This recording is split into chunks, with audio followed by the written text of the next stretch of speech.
مشکلات رایج مک این قسمت: موس و کیبورد.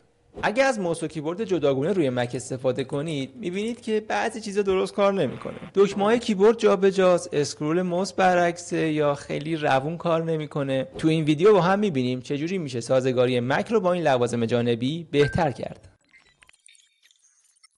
اول بریم سراغ کیبورد. اگه کیبورد خارجی به مکتون وصل کنید یا مک مینی داشته باشید مجبور به استفاده از کیبورد جداگونه هستید. اکثر کیبوردهای بازار اون لیر دکمه‌هایی که دارن مناسب سیستم‌های ویندوزیه. وقتی اینا رو به مک وصل می‌کنید چینش دکمه‌هاشون یه مقداری متفاوت میشه. روی کیبورد مکتون غیر از این دکمه که الکیه 3 تا کلید اصلی دارید. روی کیبوردهای ویندوزی هم 3 تا. کنترل که همون کنترل سر جاشه، آلت میشه آپشن، این دکمه ویندوز هم میشه کامند. همونطور که میبینید این دو تا دکمه جاشون جابجاست و وقتی سر بالا دارید با مک کار میکنید بر اساس ماسل مموری این دکمه ها رو هی اشتباه میزنید. برای اینکه عادتمون به هم نخوره بیاید توی تنظیمات، توی بخش کیبورد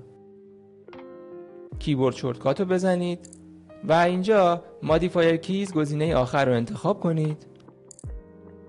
این بالا اول باید کیبوردی که وصل کردیم اون کیبورد جانبی رو از توی این لیست انتخاب کنیم. بعد از اون کافیه که کلیدهای آپشن و کامند رو عملکردشون رو با هم جابجا کنیم.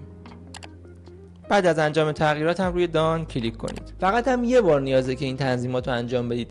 اگه کیبوردتون رو جدا کنید دوباره وصلش بکنید هم مک این تنظیمات رو یادش میمونه. جای قشنگش هم اینجاست که مک فقط برای این کیبورد این تنظیمات رو جابجایی انجام میده و اینجوری تنظیمات کیبوردهای دیگه‌تون مثل کیبورد اصلی مکتون به هم نمیریزه.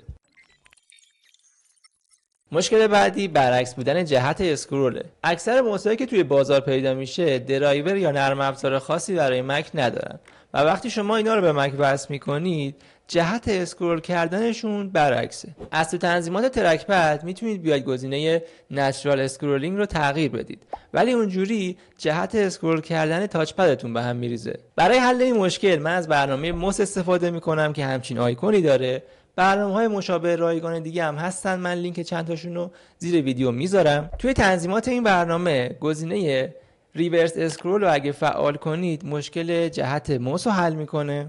یه مشکل دیگه که توی اسکرول کردن با موس داریم منقطع بودن و تیکه تیکه جابجا شدنه که با فعال کردن گزینه اسموت اسکرولینگ این مشکل هم حل میشه. تیک گزینه لانچ آن لاگین رو هم بزنید تا هر موقع که مکتون ریستارت میشه این برنامه به صورت خودکار فعال بشه. گزینه آخر هم برای پنهان کردن آیکون برنامه از توی منو باره که خلوت تر بشه. این اولین ویدیو از پلیلیست مشکلات رایج مک که توی کانال میخوام بذارم. ویدیوهایی که کوتاهن ولی تعدادشون بیشتره و زود به زود آپلود میشن.